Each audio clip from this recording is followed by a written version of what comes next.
This is a raw life. Could only lead to no life. This is a raw life. Could only lead to no life. Let me break it down. Hustling on the street corners, late nights, always on edge. No one really cares about you. Fake friends, fake people. Yo! Welcome. Episode 4 of the TheC1Sho. Show! So where do we start? As always, I want to say manners and respect to everybody that's tuning in, everybody that's sending me messages, you know, everybody that's laughing and joking and sharing their stories with me. You know, as well, I want to big up a guy called J and F. I'm just giving their nickname because, you know, they sent me a deep message. And the message they sent me was just, he was just basically saying he was like around 45 years old, right? And his son was around 20, 21.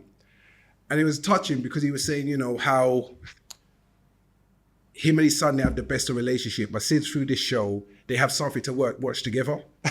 And when they watch it together, they said they catch joke on it. He can actually say, you know, I know that guy, I was with him in Iron Apple, or I used to see him in Ministry of Sound, he was saying. And his son phones him, son said, Dad, it's on now, or whatever. So I was catching joke on it because it just like, it was a nice thing for him to say that they're using the show to bond. And this is what I'm saying. We come from a place where, you know, we need this type of thing. I'm not saying that, you know, I've got all the answers, I always say. The first thing I always say. But it's nice to get a message like that because sometimes it's about the impact that you have on your culture. So yeah, things are slowing down outside, I see, but it's disgusting. Well, the HATERAIDers, the HATERAID drinkers, let's talk about the HATERAID drinkers. We know we would have to talk about the HATERAID drinkers. Them, man, they seem like they got a bellyache, yeah. They seem like they got the bellyache because I ain't been hearing much from them lately in the comments and stuff. So keep it coming, man, because I need the promotion. So yeah, the HATERAID. We got all different flavors now, you know, for the HATERAID drinkers. We got the cherry shade. We got the lemon envy. We got all sorts over here. All sorts of HATERAID for the drinkers. Yeah, man. You know, we're not going to concentrate too much on that today, but what I will say on a serious note, guys, on a serious note, have you really seen what's going on out there on this so-called internet? It's horrible. It's disgusting. It's nasty. It's vicious. I'm seeing people just talking crazy. And it all comes back to, you know, people just wanting the clout so bad.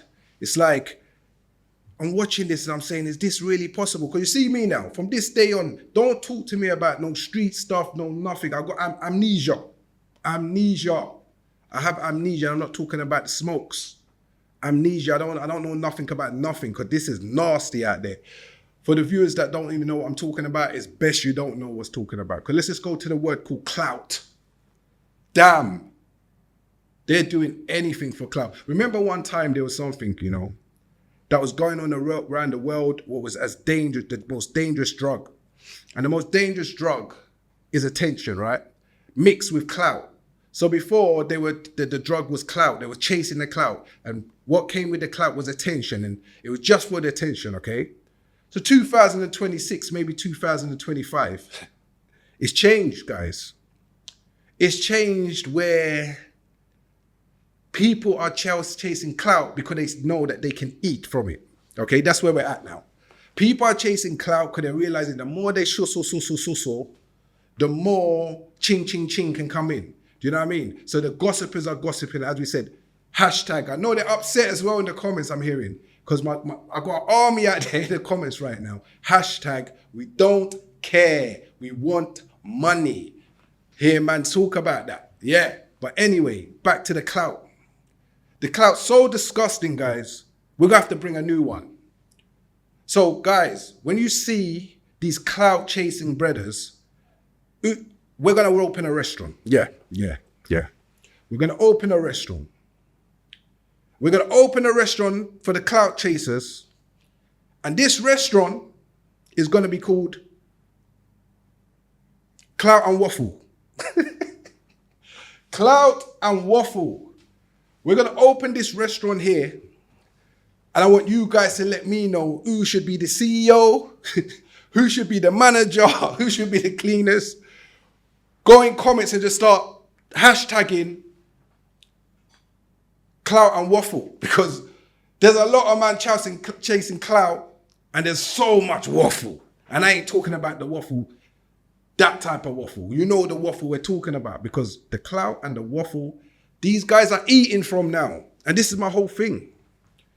So we're going to put them in the clout and waffle restaurant that we're going to be opening. And these guys, because there's guys, let's not get it twisted. I've seen now on this little YouTube monetized thing, right? And I see why they're chasing it so hard. Because again, the clout and the waffle, they're eating. These guys are making money off other people's misery. You know, it's the month of Ramadan, okay? Okay, if we can't lay off what the clout and waffle to feed yourselves, that's fine. Even though we should be fasting, you definitely should be laying off the clout and waffle, because we should be fasting as Muslims, right? Okay. But instead, these guys don't even find it in their self to be kind.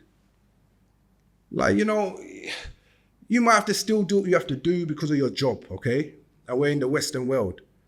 But these guys can't even be kind. I'm looking online and I'm seeing madness, the things I'm seeing people doing for a little bit of clout. Just fling them up in the restaurant. Fling them in the restaurant. Fling them in the restaurant. The clout and waffle is now open. The clout and waffle is all now open. So send in your CVs. Guys, send in their CVs, because we want to know who's the CEO and who is the manager of the new restaurant. Okay. So another thing, people always ask me, you know, this C guy, he was going on in every area. He was going in south, north, east, west, Brixton, Peckham, Ghetto, Birmingham, Manchester, all over. He thought he was... Now, let me just tell you something, guys. Do you know the reason why I was able to go in South London or West London or East London? I'm going to tell you the reason. The reason was just strictly because I understand relationships. I wasn't coming in those areas thinking I was bad, because there's loads of bad people there. I wasn't going in there throwing my weight around. I was going in there showing respect. I was going into these areas and building relationships and allies, because I watched the world, as I told you. I watched the greatest conquerors. I'm in tune with World War I, World War II. I'm in tune with some of the greatest leaders that's led countries to victory. So I understand what building allies and having great relationships is. And I went into certain areas based on those things, that I had good relationships with guys in Ghetto, guys in Brixton, guys in Neasden, guys in all over, you know, Handsworth, this place, that place, Manchester, Cheltenham, wherever it could be, maybe, right? And I built great relationships. See, the difference with me, I don't just burn bridges around. Like, I can have a good relationship with this guy, but because this guy is doing this and this guy, I'm just going to burn all the bridges around. And then I end up on an island solo by myself, thinking I've got all the money. So what? That's not a great relationship. It's not great decisions. Up to today, you see me with Spray's relationship, and that's 20-something years. You see all the people that I've done business with, I still have great relationships with. And a lot of these people that I don't have relationships, it's more time because I saw what they was about. I'm always about building and coming together. So yeah, I was in most of these areas, and what a time it was to be alive. The man them know, all of the man them big up, because they know the type of fun we was having. Do you know what I mean? And what we allowed, as usual, was divide and conquer. You know, divide and conquer. When really all I wanted was unity and honor. But instead, it was divide and conquer. Again, all that I wanted was unity and honor. So, what do I mean by that? I mean, when I was going in these areas and I was linking up with other bosses amongst bosses and leaders amongst leaders and people that wanted a better way, we would discuss plans and ask them. I never ever tried to lead them down the wrong route or come in their ends and try and just mash up their area with nothing but filthy, nasty behavior. No, I was in a position that I'd already been in the music industry already been doing things at that time, and I was wanted to share my experiences with all of them and them, okay? Was it a big mistake? Probably was. And the reason why I say it was a big mistake was because I messed up my own career. At the time, North Star was #1 in the charts.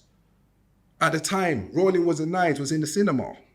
Now you can say what you want and what you will, but I'm one of the first guys that came from the streets, really came from the streets, was on the most wanted lists, and I was in the cinema all around the country, nationwide on the cinema, #1 on the Channel U charts, and still just going into these nightclubs with a whole lot of guys trying to show them my experience. Before this, some of the guys that I was with, now not all, but some of the guys I was with, they had never been in West End before. I'm talking about West End when you was Embassy, when it was Aura, when it was Funky Buddha, when it was China Wise, when they didn't even play hip hop music. They played pop music. 10 rooms.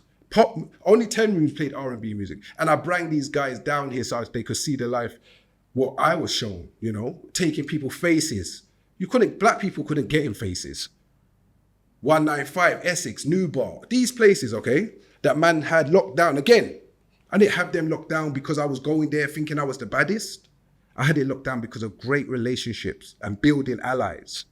Nowadays, that the nasty words people are saying online for a little bit of clout and trying to tear down each other, argue with each other, and there's people that are watching us. This is a human race, and right now, if this was a race, we're right at the bottom. We're not even winning because people are watching and they're laughing. I was with my mate the other day and I was choking on my phone. It's a white guy. And he goes to me, "See, come on, man." I was like, 1 minute, I'm on the phone. He goes, "What are you talking about? 30 years ago?" He goes, "Why are you talking about something 30 years ago? I don't even know what I done 5 years ago." Let alone 30. And it's embarrassing because we have a lot of people watching us. We have a lot of eyes right now. When you see those guys behaving the way they're behaving online, right? And talking about certain things and mentioning certain names. And let's just get this right. And I'm just saying this in the cleanest way possible, okay?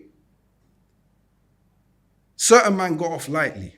They got off lightly, and they got off lightly because people knew what possibly would happen if he didn't. And it's proven now. So please, just live your life, man. Be kind. Grow as a man, as an individual. We're all in this life to grow, okay? We're all in this life to grow. Let's just get this twisted for 1 minute. I don't care if you got £100 or you got 100 grand. We're all going through it. All of us are going through it. We're all trying to find another way. And some people are finding a way. And even though they're making that money, see, popularity, people get popularity mixed up with success. And people want to be in a popular crowd, but a lot of the popular crowd ain't happy. I don't care. Someone can get 100,000 views and I just get 500 views, but I don't mind because it's about impact. See, you can look at the 6ix9ines and all these other guys and the Soldier Boys and all these other mad trolls and Kai Cenat, brilliant guy, doing it really good. Got all the views. But who would you rather be? These type of people or Nipsey Hussle? See, Nipsey Hussle never got all the views. Nipsey Hussle never got all the fame. He wasn't in the popular crowd, but he made a big impact on his people. That's good enough for me at this stage. Because I do this because I want to, not because I have to. Not because I have to sell myself short. Not because every penny that comes in, I'm trying to make sure I need more and more, and I'm addicted to it. No. So guys, this is the intro. And it was a bloody long intro.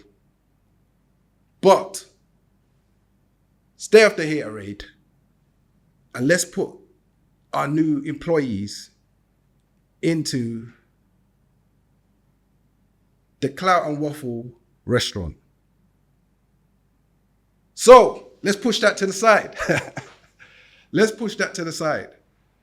So you know what time it is, right? The VoiceNote. Yo, my brother, yo, what, yeah? Man's in jail, man. I'm a girl situation for man, getting.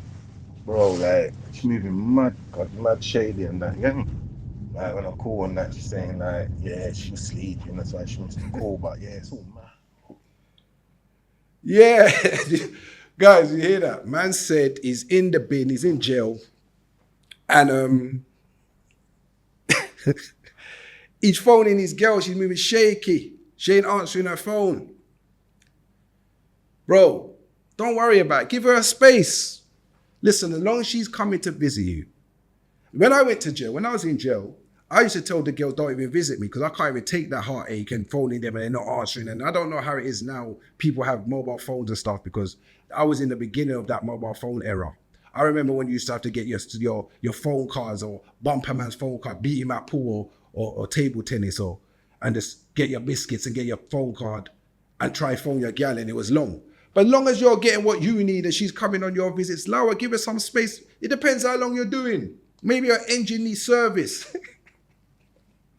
Let her get her servicing. Let her get her little servicing.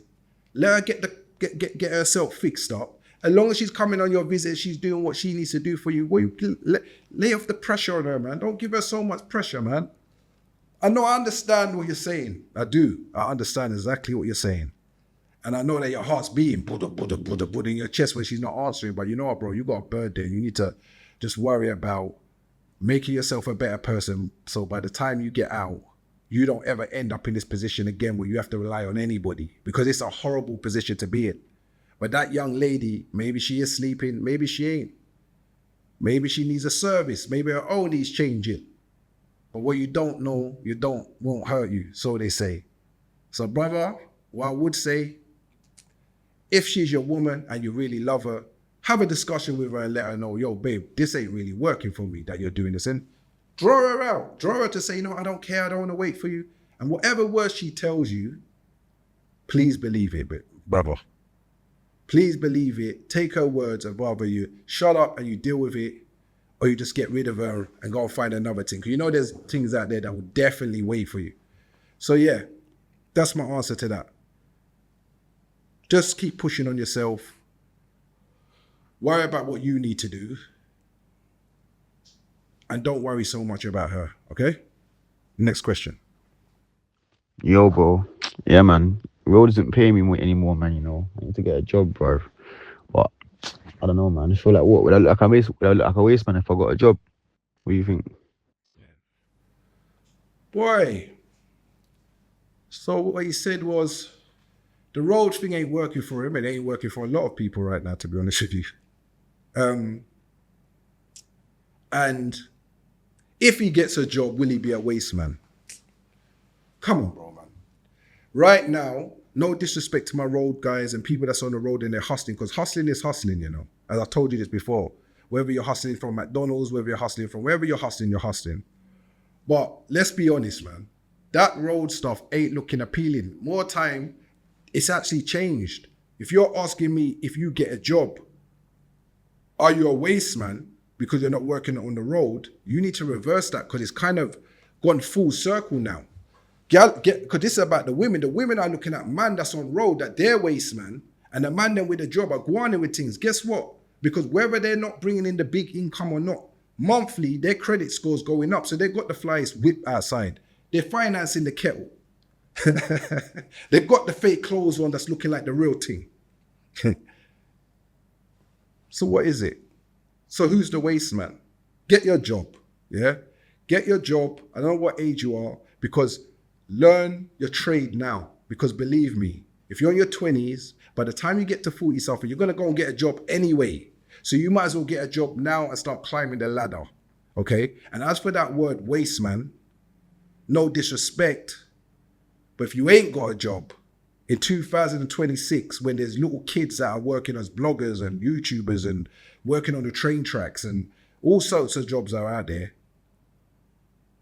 who's the waste man? Think about that, brother. Think about that. Next question. What do you think is the difference when you're on road shotting to when you're building a legit business? I get asked this question quite a lot. What do you think the difference is when you're building on the road and when you building in the legit world. Well, I can make it be parallel if you want. So let's just go into it. So you're on the streets, you're building your line or whatever you do, you're doing your robberies and you're building up your name, because let's get it right, your name's everything on the strip, right? So you're building this name, and the more successful, we're gonna call it successful when really you're always playing to lose when you're on the streets. But also there's key moments that build something different. Like they always say, like if you can go to the boardroom and be street smart, if you can be street smart and make it to the boardroom, you always got an advantage, okay? So I don't want to start saying like everyone, oh, like F the streets and F the, no, I'm not talking like that. We're just talking parallels. So if you're building this name in the streets, the more successful you become in the streets, the more people are looking for you, the more people want to rob you, the more the police hear your name, the more the police want to arrest you. You get to another stage, the next level now, where you're making more money and more hate comes and more envy comes. And before you know it, you got all your own team are starting to look at you sideways. Well, you know, my man's making this money. He ain't bringing man in properly, or he ain't, yeah, you know that's his work, and he prefers to bring that man in more than me. So before you know it now, the police are hearing your name, okay? And now where all that hard work you put into that name, now all of a sudden, that's not my name. That's not my name. That's not my crew. I don't know who that is. So man, so all that hard work that you put in and the success that you came, and at the end of it, you keep going until at the end of it, you hit that wall, that ceiling that says, all the police want to lock you up. You can't trust no one around you. People want to kill you. It's a lose-lose. Let's be honest. It's a lose-lose. And don't get me wrong, people got to do what they need to do to survive, as I said. But let's do more than survive now, guys. Let's thrive. So now let's reverse it. I just gave you how the streets works. You go in the streets, you build your name, you build your business, and at the end of it, the police want to get you, your best friends want to rob you, people want to set you up. You're in a position of lose-lose, you don't know what to do, you're depressed. Now, if you get a brand, you're moving slower. You're not making as fast money as the man that's doing crime, right? So you get your brand. Your brand starts building, and you get to a place where it's doing pretty well. But every time you get that one step further in success, you don't have people looking. You're going to have people envying you, but you don't have the police looking for you. You don't really have people wanting to rob a civilian. So the more you grow this business parallel. Let's just call the street world trapper, and actually let's call the legit business TRAPSTAR. Okay, and you can see what those guys, salute to those guys. I remember when it was first ever started. Salute to them. Trapper, TRAPSTAR. Trapper, prison, TRAPSTAR, nice cars, shops, more growing, global success, worldwide success. Now you're on the map. Do you get are you following what I'm saying? Again, you got a little business, you're building it, you get more successful you get in the real world, the more benefits you get. Do you get trips in, do you trip over? Of course you do. Does things not always work? Of course you do. But if you stay dedicated, the same way you stay dedicated in the streets, you end up getting to a place where you will get to a place where success, you will see what success looks like, and you will be rewarded. The seeds that you laid, you will now be able to eat. With the success in the streets, and you get to the top. What the success looks like is jail cells, jail bars, bullets and knives, and hate and envy. There's no comparison. That's my answer. Next question. What's your favourite UK gangster film? What's my favourite UK gangster film? Well, you know what I'm going to say. It has to be. And when you say UK gangster film, all right, I'm gonna have to go with Rolling with the Knights, number one. And the reason why I'm gonna go with Rolling with the Knights is because the first black gangster film that was in the cinema with nothing but gunshot. Yeah? And people can say, oh no, it weren't. Don't talk to me about kidhood and adulthood. Good films for the kids, we don't speak like that. So just put that to the side, okay? Rolling with the Nines was produced by guys from the street. Rolling with the Nines, people don't even like to talk about Rolling Nines. People say the first black gangster film was Bullet Boy. Big up Bullet Boy, big up my guy, you know already, Asher D, Ashley Waters. You know, we got mad history. That's my brother. And Bullet Boy was good. And the reason why I liked Bullet Boy, because when Asher D came out of prison, it allowed him to show his real talent and be who he is now, right? It's the beginning for him. That's why I like it. But showing a man shot a dog and now some idiot. Nah. It wasn't realistic. Sorry. That wasn't realistic. So that is not the first black gangster film. Rolling with the Nines is. And also, as I said, we took the Rolling with the Nines, North Star done the soundtrack to it, and I put that out on my own record label. We done the premiere in Leicester Square, and the actual Trident tried to block the whole premiere, didn't want us to be allowed to go in my own premiere. And when we came outside, dragged us out of the car with guns and made our life hell. Maybe some will say that that's what that was needed. We was living a certain lifestyle, whatever they may say. I'm just giving you a little bit of facts behind it, but we're going to talk about that another time. So my favorite gangster films, UK, would be Rolling with the Nines, The Business, Layer Cake. I do like Gangs of London. I like that. I watched that. I know everyone's going to ask me Top Boy. Top Boy ain't it. Sorry. Top Boy's a load of bollocks if you ask me. And that's no disrespect. That's no disrespect to Kane, because Kano my guy. You know what I'm saying? And I know Kano for a very long time, and I feel like he pulled it off. That's acting. Know some people, they play this rude boy thing, but you're like, yeah, but it's too close to who you are. Kano nailed it. You know what I'm saying with that? And obviously Ash, we know where it is with that. But ain't no man from Germany writing no script about no London gangster shit. That stuff there was left. And I'm gonna say it for all of us. We don't speak like, yeah, blood, yeah, mate. Right? Like, we don't talk like that. We don't speak like that. We don't perform like that. I think Top Boy, I don't like Top Boy because as well, when I travel around America, they always like, what, do you know Top Boy? Like, yeah, mate. And I hate when they speak to me like that. Sometimes the representation isn't the greatest. And that's why people like ourselves and all these great actors, Idris Elba, all these great people need to come together and let's give them something that really represents the UK. See, I like Gangs of London because that's the level of where I see the streets. Guys wearing suits and flying bits and pieces from all over. But you never saw the black guys in that, did you? You didn't see the Top Boy looking guys because they're not useful. They're always at the low of the low. We're always at the bottom of the barrel when it comes to making the money and doing business. Now the Albanians have climbed over us. Anyway, put out the sun going on again. So Top Boy's out the window for me. Yeah, I think that would be mine. Yeah, Rolling with the Nines, The Business, Gangs of London, Adulthood and Kiddo. They're all good. I find it funny, but I just don't see that as gangster films. Snatch is good. The Gentleman is good. But that's kind of new. But let's come together, as I always say, man. Let's do something proper. All those films, they're good. Rolling with the Nines wasn't the best written storyline either. We obviously got Dead Man Running as well. And as again, it was all right. It was just okay. Even though I starred in it and that helped produce it.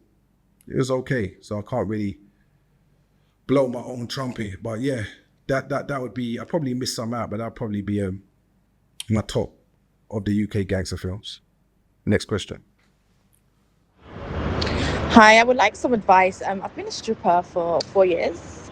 I'm used to the fast money, and that's all I know. I don't want to be stuck in it, and before you know it, I'm just getting old. What can I do next? Because I literally have no clue. You're a stripper? Where do you find these questions? Jeez. Damn, you're a stripper, and your time's coming to an end, and you want to know how to invest your money. You know, I know quite a lot of strippers in my time. Mm-hmm. Yep, I've met quite a lot of strippers in my time. And I respect them highly. And the reason why I respect them highly, because a lot of them are European, especially in the UK. And they strip so they can go uni and they can finish their degrees. Did you know that? A lot of strippers do. And it's funny because a lot of the man then will be like, oh, bro, like, I'm not chatting to her. She's a stripper. Bro, you shoot people and you sell drugs. Who the heck are you? Who the heck are you to talk down on a stripper?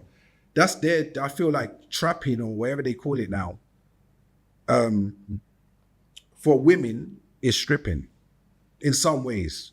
You know, I remember a girl said to me, what's the problem? You guys do hurt people. I don't hurt people. I'm just using what I have to make money. We could say, yeah, but you could get a normal job. I hear all that rubbish. I can hear all that. But they didn't. So who are we to judge? Only Allah can judge us, you know? So yeah. So my answer to her would be, look, I hope you're stacking. I don't know how old you are. And whatever you decide, I hope you're good at it. Make sure in the next 2 to 3 years, you're stacking your money and you're doing research of what you want to do next, how you want to spend your money.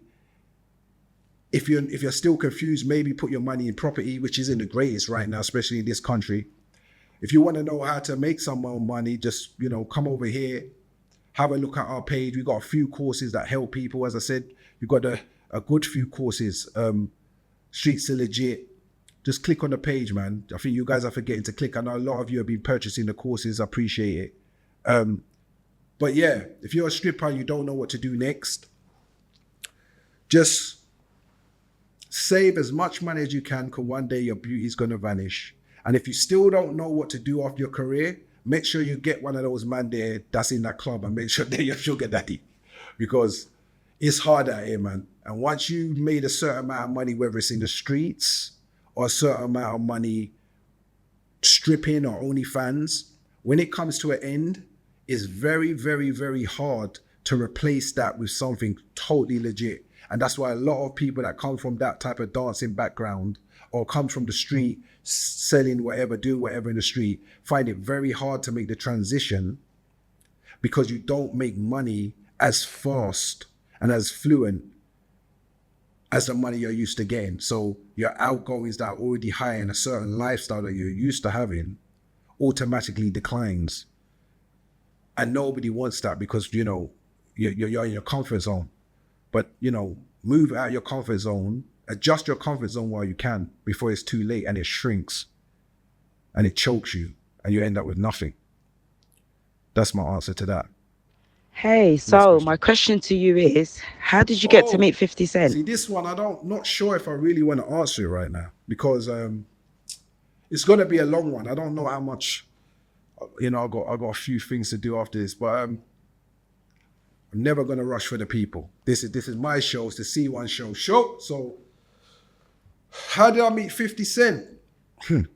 Well, the thing is, I did the film, well, if you don't know, I was in a movie called Dead Man Running. Dead Man Running had me, Ashley Waters, Tamar San, Danny Dyer, and ultimately 50 Cent. 50 Cent got in the fold. I remember years ago, I gave over a different script to a couple of his mandim. Big up Tony, Tony Tart, G-Unit Tony, whatever ways you like. That's big bro, that's my brother. And we made it happen getting 50 Cent in a film that we had for a long time, me and Picky. Big up Picky. Make sure you holler at me. But before that was 2009, I think, 2010. I met 50 Cent in his heyday when 50 Cent was 50 Cent. And I'm talking about in 2004. 2004. And I don't really think 50 Cent was really aware of me at this time, because at the time, like, a lot of these I just came out, and a lot of these Americans were coming over and they was taking us for all cup of tea and biscuits, mate. They would take us for a sweet cup of tea and biscuits, crumpets and all that shit. Okay, so we wanted to get in the music industries, and at the time, as people already know, there was people that had already been, you know, released of their goods, should I say, of a better term. Like Ja Rule and Cisco and Young Jock, and I can name a whole heap of other rappers that was getting released of their goods, because at the time it was like, well, if you're coming over into our town, we need a bit more respect. And the security around you, if you want to side with these Americans, when they go home, it's just you, us, in the gym. Anyway, that was a long time ago. People have changed. But so back to the question, how I met 50 Cent. So one day, story time. me and these stories, eh? And you know what? Sometimes I go to tell stories and after I just nothing but headache. Like, bro, why do you keep talking about this and talking about that? But at the end of the day, guys, be honest. Do you think that I talk anything that's reckless? I don't think I talk about anything reckless. Everything that I talk about, there's something behind it. Okay, there's a message. Everything I talk about, a message. Anyway, so how I met 50 Cent. So one day I become a 50 Cent fan. At the time, Bucket had died, and I was lost. And I was listening to a lot of. I'm not really. I'll be honest with you. I'm not really a hip hop man. I'm more listening to Bashment and R&B. Yeah, R&B.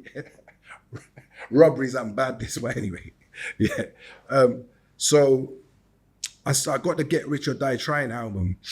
And at that time, that's what I really was going to do. So, you know, Get Rich or Die Trying.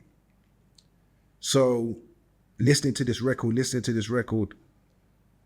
And then people was like, yeah, 50 Cent's going to come. And in my head, it was just like, well, when 50 Cent comes over here, we need to get to 50 Cent. Same thing I kind of was thinking when I was in prison when I first saw So Solid on the TV. It's very similar. So people are right when they, in regards to manifestation, because the same thing, I was like, I need to get to 50 Cent. So 50 Cent lands down, Wembley Arena. So line up around 35 man, maybe 28. Might be pushing it, 26. Anyway, I don't know the numbers, but we've lined up and everything's lined up. So we're making our way towards Wembley. And we're not coming on none of that stuff. As I said, I understand war, I understand relationships, and I definitely understand allies. And at the time, I think it was just before the New York record. No, it was before the New York or the Ja Rule bit record. And so anyway, cut a long story short, I've lose my contacts to get round the back. With loads of us round the back of Wembley stage. And everybody's shocked to see us back there. So a couple of people, so we get into it with the security, because obviously I'm saying I want to see 50 Cent. And they're saying, you ain't got a chance in hell, little man. Do you know what I mean? These time I'm probably like 5'9". So I'm saying I want to speak to 50. They're saying no. So anyway, it goes off and then I meet Tony. Now Tony is his own man. Strong person, holds a lot of weight, but he's from a place where people think that I shouldn't get on with him. He's from a place called Hackney. But where he comes from, people always think that Hackney and Tottenham don't get in. Hackney is a borough. Tottenham, it's like saying Haringey. Tottenham is an area. We've never had an argument with the whole of Hackney. I've got many good friends in Hackney, actually. But anyway, he became one of them, a very, very, very strong friend of mine. But at the time, so he's come down and he's with them. At this time, I always respect Tony, because Tony none of them guys that start acting flaky, because now they're with the Americans. Now they feel like, yeah, they're going to show that they're this guy. So he's come to me, he said, look, bro, what are you doing? Like, you don't need to act like this back here. I'm saying, yeah, but I want to speak to my man. He said, that don't get you to speak to my man.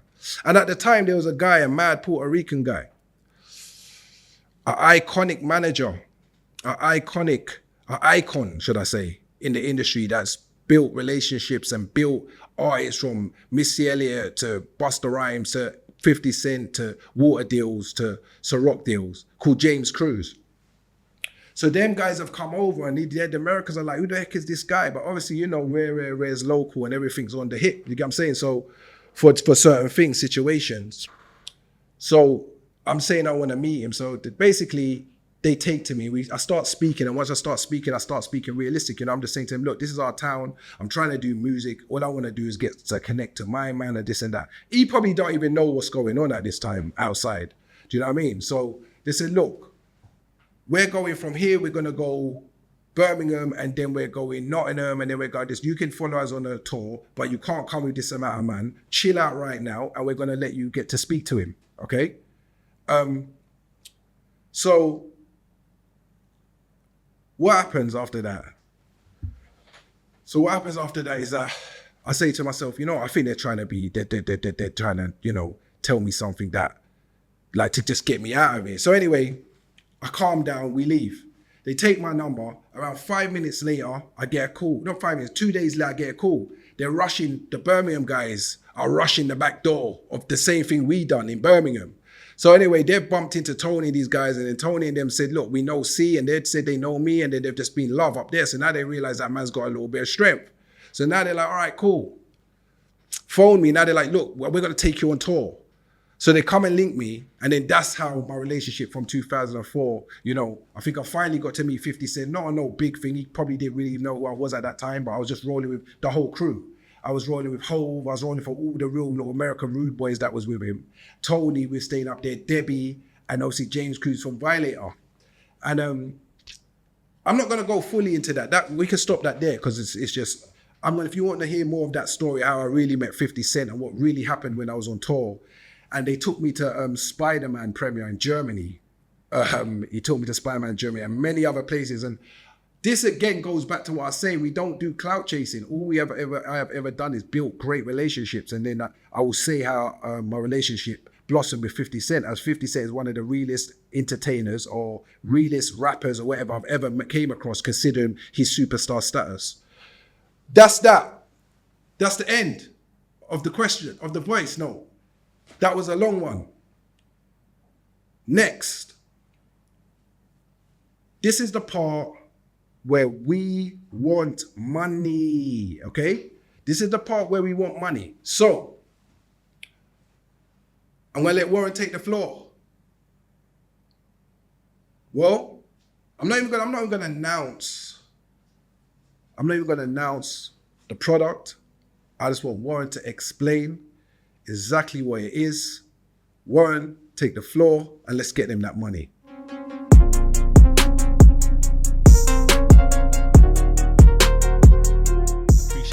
Thanks. So welcome back to the We Want Money part of the show, the part where we show you how to get ahead financially and attract wealth and prosperity, right? So quick question, be honest, most people try and build a business from scratch, right? But what if you could just buy one that's already working? Would you be open to learning how? Let's jump into it. So introducing Flippa. Flippa is a website that makes it easy for you to buy online businesses, right? Now it's a marketplace where you literally go on and you find people, you find businesses that you can buy, like a website, e-commerce, apps, digital assets, and prices start from around 500 right up until 5 million. So there's markets and there's businesses for all sorts of shapes and sizes and budgets. Okay, now there's a debate between startups versus buying. Should you start it from scratch or should you just buy and jump right in? Now the primary reason why entrepreneurs choose nowadays to buy rather than build is because, did you know this stat, right? 90% of startups fail over the long term and 20% fail within the first 2 years.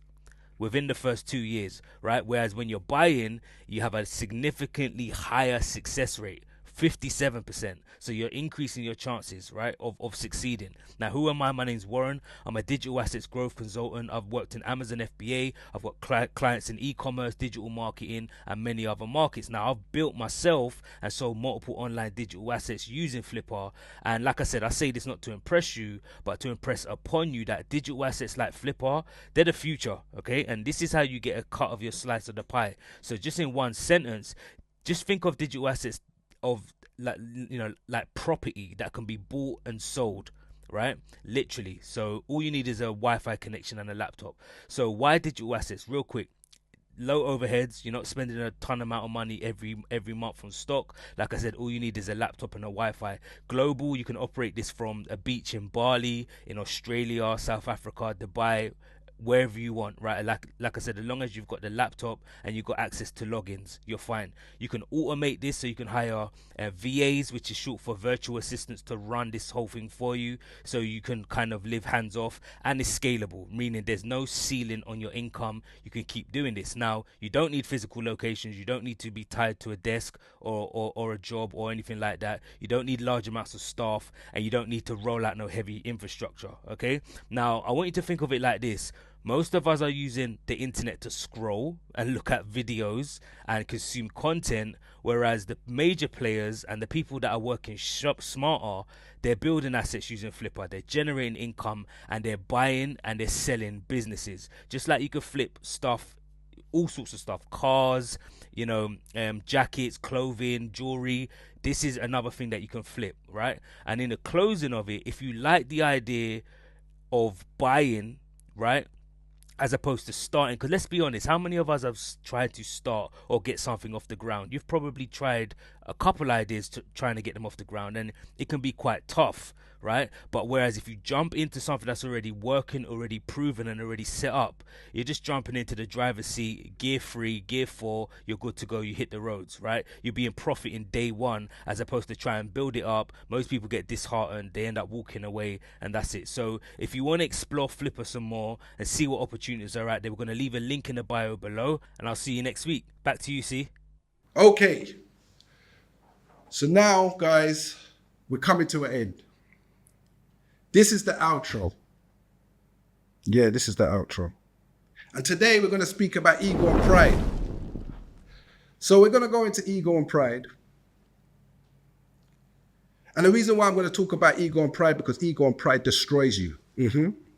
Ego and pride is one of the biggest things I had to learn to make a transition. So when the young boys and the older guys and anyone asks me the question, they ask me the same question. And that question always is, C, how did you make the transition from all that crazy life to where you're at? And the first thing I told them, I had to defeat my ego and pride. And to defeat your ego and pride, not many can do it. Ego and pride are brothers, right? Maybe even brother and sister. Ego the brother, pride the sister. Or maybe they're twin brothers. But they both work differently. And once ego and pride are working alongside the devil, you're in trouble. Because the ego and pride isn't really who you are. The ego and pride is who your reputation is. Because let's just say, as I said before, your reputation is who people think you are. Who they say you are and what they think about you. But your character is who you really are, right? So the character, people say you only know a man's character through adversity. And damn, I've had a lot of adversity. But it boils down to that ego and pride. So people poke at your ego and pride because, you know, what? My ego, what do you know? What you think I am? Do you know who I am? Well, he said, what about me? What? So let me show you what I do. So much man have died over pride and ego. So much man are in prison over pride and ego. It probably kills more people than flipping alcohol and drugs. Ego and pride. So when people think they're tapping at the door of my ego and pride, they don't understand is the day that I left the life and I came out that back door, I left my ego and pride at the door. So every time they're knocking there, they're talking to the ego and pride, but the ego and pride isn't me. My ego and pride still sits at the door, and I snuck through the other door. While everybody was talking all this rubbish about me, I left my ego and pride at that door where they thought that getting out my ego and pride and calling me all the worst names in the world would make me move and make me jump and make me react. I told you before in my other interview, and never allow someone to remote control to your emotions because they just keep pressing the buttons for their own entertainment. Entertainment for what? People gossiping, talking shit, hashtag, we don't care, we want money. Push that to the side, back to the ego and pride. So I left my ego and pride at the door and I walked away through out the back door. So every time people kept digging at the ego and pride, it wasn't bothering me because I was standing there alone, trying to find out who I was, who I needed to be. But something was missing. My drive, I felt like my drive was gone at the same time. I felt like my drive was gone and I needed something else. So every now and again, I would try and filter through my ego and my pride, more my ego, to try and tap into my ego, because you do need ego to have that drive. You do need that ego to say, you know what, that guy ain't gonna beat me. They ain't gonna stop me. I'm gonna keep winning. I'm gonna keep winning. So leaving my whole ego at the door I became weaker to a certain extent. And when I say weaker, I don't mean crying every day scared. I just mean like my drive wasn't there. My competitiveness wasn't there. I needed to compete with the best. I needed to make sure I was the best, and I made sure I made the right decision by leaving the ego and pride at the door. So what I'm saying, guys, is for you to be able to move forward and be who you need to be the real you. The ego and pride is something else. The ego and pride ain't the real you. Because the real you might just be like, you know, I don't really want to do that. Then the ego, yo, yeah, you do. Or you're going to make my man take you for an idiot. Well, you better go do something. Then the pride say, no, how could you let them do that to you? How could you let them do that to you? How dare they? Do you know who you are? Do you know who you are? You should go and do something. That guy said you're an idiot. That guy said this about you. That guy said that about you. Now I'm at a stage that I've defeated my ego and pride. I can take pieces back. But I take the good side of the ego and pride and I place it back within myself. And I say this because I know that there's so much young kids watching me. And there's so much people watching me that had bad things to say, and now maybe the perspective is changing. Because how can a man that speaks like this and understands and has values and morals be the man that these people paint a picture for? I ain't here to try and explain myself, as I say to everybody. I didn't come up crying about who likes me and who don't like me. I'm not here to be liked. I don't care if they liked me or not, because that was my way of living then. And choices that I could have made back then put you in a position not to be liked sometimes. And as I said, but when you know that you're working so hard and you're grinding so hard and you got 30 staff you need to pay every day and you got kids that you need to feed, you don't have the time to allow to go backwards. Because remember in life, it's hard to go forward. Come on, let's all be honest, man. That ego and that pride there is so hard for us to go forward as black men. It's easy for me to go backwards. What, do you think I forgot how to do what I used to do? But I'm scared of that person that used to be that person. Because you have to have growth in life, guys. So it goes back to what I'm saying, the ego and pride. To fight your demons. It's a daytime job, It's an everyday job to fight your demons and stay on the right track, but you can do it just like I'm doing it. People try and draw me out every day. They try and say this and try and say that and get a reaction at me. But hey, you're knocking at the wrong door. The ego and pride is left there and the real me is there, and I've seen a better way of living. I didn't stop doing what I was doing because I was scared, because I ran away. I did it because I knew better. Once you know better, you do better.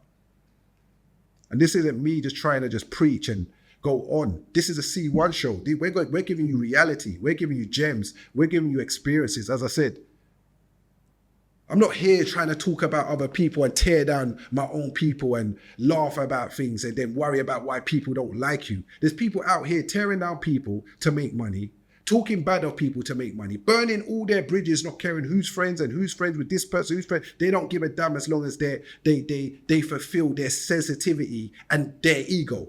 Because this is what it's all about. These guys out here talking rubbish. They're telling you they're one thing, then they're changing their mind, and it's all their ego playing tricks in their head. And then all of a sudden, they want to be liked. What you are projecting to the general people, we don't like it.